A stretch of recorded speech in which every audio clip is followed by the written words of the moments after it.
आस्था आई, हाथ नहीं तो पैर कुछ ना कुछ तो टूट ही जाता। डरा ही दिया आपने मुझे। क्या बात है, तुम्हें डर भी लगता है? हाँ तो क्यों नहीं लगेगा, मैं भी तो इंसान हूँ भाई। इंसान हो ना तो तुम्हें याद होना चाहिए, सुबह मैंने तुमसे कुछ पूछा था। क्या आई? आस्था में कई विचारती है, और यहाँ देख के बात करो। अब श्लोक ऑफिस जाने के लिए लेट हो गए तो इसमें मेरी क्या गलती है? नाटक बंद करो। तुम्हें पता है मैं श्लोक के बारे में नहीं पूछ रही थी, अपने आई बाबा के बारे में पूछ रही थी। जानती हूँ, लेकिन उसका जवाब तो मैंने आपको दिया ना। आपको उनसे मिलना है तो मेरे साथ चलिए, मैं ले चलती हूँ। चलिए। दो का फिर लगा तुझे? मैं सिर्फ उनके बारे में पूछ रही थी। मैंने कहा तुमसे मुझे उनसे मिलना है। कैसे वो? आपको फर्क नहीं पड़ना चाहिए, वो आपके आई बाबा थोड़ी ना है। आपने तो पैसे चढ़ाए थे ना भगवान जी को, उनका ध्यान रखने के लिए, तो अब सारी चिंता भगवान जी पर ही छोड़ दीजिए। फिर भी आपको उनके लिए बुरा लग रहा है ना, तो थोड़े पैसे और दे दीजिए मुझे, मैं भगवान जी को जाके चढ़ा दूंगी, वो और ध्यान रखेंगे उनका। ऐसे क्या कहा था आपने? भीख मांग रहे हैं, एटलीस्ट जिंदा तो है, करेक्ट? यही कहा था ना आई, इसलिए आप बिल्कुल चिंता मत कीजिए उनकी। फिर भी आपको मिलने का मन है ना, तो किसी और मंदिर में चले जाइए, शायद वहां भीख मांगते हुए आपको मिल जाए।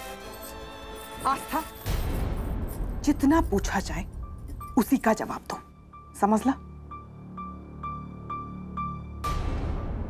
श्लोक आप भी गए?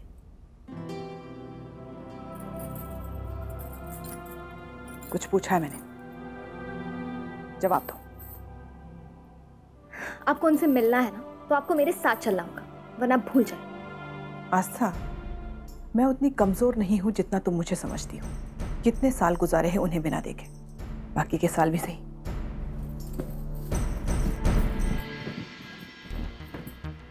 आस्था, ये तो सच में तेरी आई तुझसे भी ज्यादा जिद्दी है।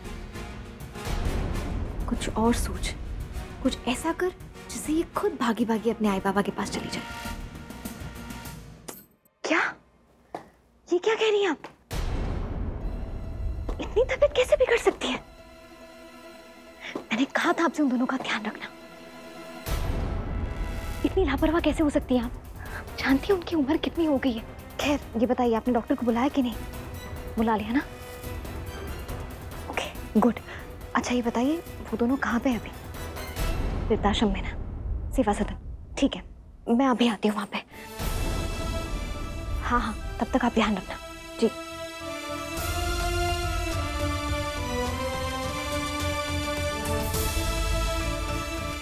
जाके लगाए ना तीर निशाने पे, और जिस स्पीड से मैंने तीर छोड़ा है ना, सबसे पहले जाके वृद्धाश्रम में रुकेंगे। मैं भी जाके देखती हूँ।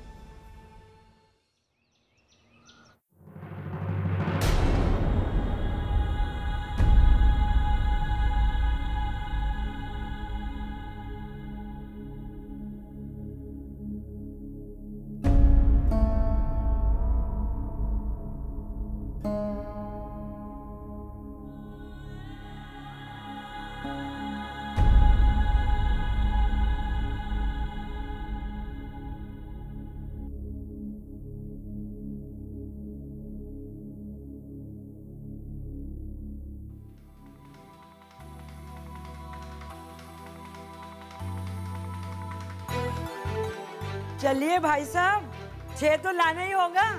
6 लाएंगे ना तो ही हम जीत पाएंगे। तभी जीतेंगे ना। 6 लाइए। फिक्र मत करो, जीत तो मेरी होगी। 6 लाइए, 6 लाइए। ये 6 लाइए।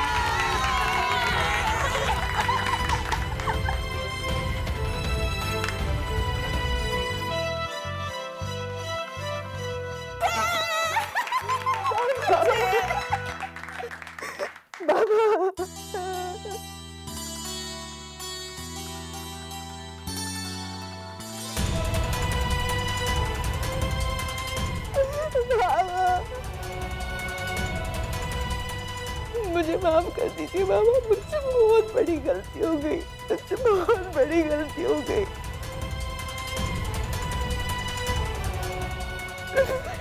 कोई अपने दुश्मन के साथ ही ऐसा बर्ताव नहीं करता जैसा मैंने किया।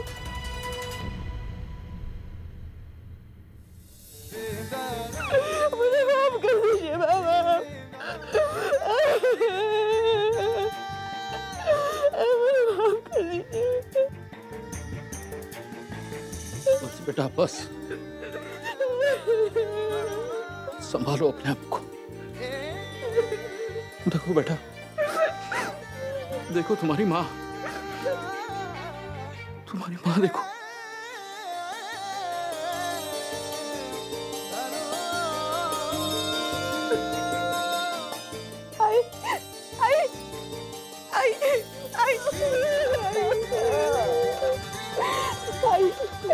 आई हमें क्षमा कर।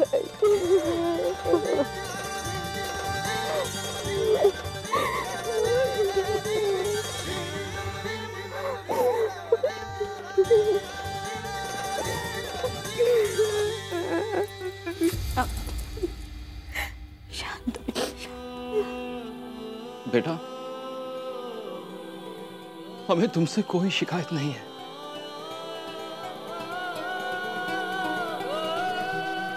हमें तुमसे कोई शिकायत नहीं है। हम जानते हैं कि तुमने जो कुछ किया उसमें तुम्हारा कोई दोष नहीं था। तुम्हारे बाबा ठीक कह रहे हैं। और अगर हम तुम्हारी बात नहीं समझेंगे बेटा तो कौन समझेगा? बेटा, तुम जिंदगी के ऐसे मोड़ पर खड़ी थी जहां से तुम्हें खुद अपनी जिंदगी और अपने माँ बाप, इनमें से किसी एक को चुनना था।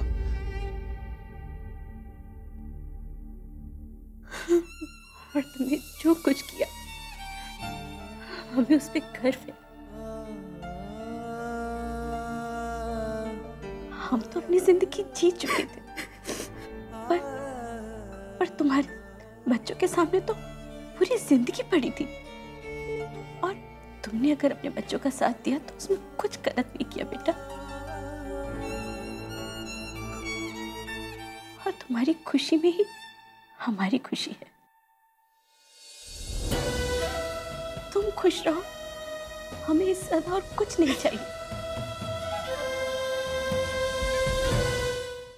हम जानते थे कि जिस दिन तुमने उस घर से अपना मुंह मोड़ लिया ना, तो वहां सब बिखर जाएगा। तुम ही ऐसी डोर हो बेटा जिसने उस घर के मोतियों को एक साथ पिरो के रखा हुआ है। जिस दिन तुम उसका साथ छोड़ दोगे सब कुछ बिखर जाएगा। अब तुम हमारी फिक्र मत करो। अभी ये आश्रम ही हमारा परिवार है। और सच कहे तो हम तुम्हारे बारे में भी अब निश्चिंत हो गए, क्योंकि अब हम जानते हैं कि उस घर में तुम्हारी फिक्र करने वाला कोई है।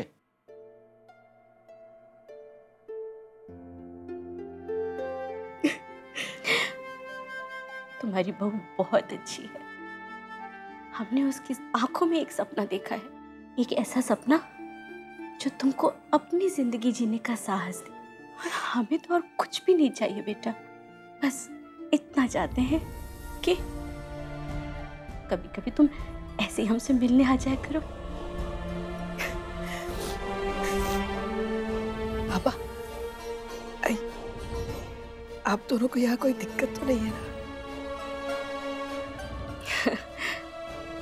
आज था बहू के होते हुए हमें क्या दिक्कत हो सकती है?